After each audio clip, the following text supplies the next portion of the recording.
ভারতকে বুঝতে হবে এটি শেখ হাসিনার বাংলাদেশ নয়, এটি স্বাধীন, সার্বভৌম এবং আত্মমর্যাদাশীল একটি বাংলাদেশ।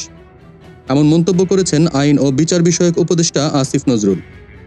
ভারতের সঙ্গে সমমর্যাদা ও সমানাধিকারের ভিত্তিতে বন্ধুত্ব চায় বাংলাদেশ বলে তিনি জানিয়েছেন। সোমবার 2 ডিসেম্বর রাতে নিজের ভেরিফাইড ফেসবুক অ্যাকাউন্টে একটি পোস্ট দিয়ে তিনি ভারতের ত্রিপুরার আগরতলায় বাংলাদেশের সহকারী হাইকমিশন ভবনে হামলা ও ভাঙচুরের ঘটনায় ক্ষোভ প্রকাশ করেন। আসিফ নজরুল উল্লেখ করেন, হিন্দু সংঘর্ষ সমিতি নামে একটি সংগঠন বাংলাদেশের পতাকায় অগ্নিসংযোগ ও সহকারী হাইকমিশন তছনছ করেছে। তিনি লেখেন, এটি আন্তর্জাতিক আইন লঙ্ঘন এবং ভারতীয় সরকারের দায়িত্বহীনতার উদাহরণ।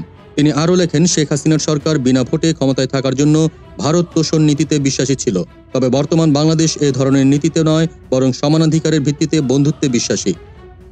ভারতের পশ্চিমবঙ্গের মুখ্যমন্ত্রী মমতা বন্দ্যোপাধ্যায়ের মন্তব্যেরও নিন্দা জানিয়ে আসিফ নজরুল লেখেন, ভারতের সংখ্যালঘু ও দলিত সম্প্রদায়ের উপর যে নির্যাতন চলে তার জন্য বরং ভারতের লজ্জিত হওয়া উচিত।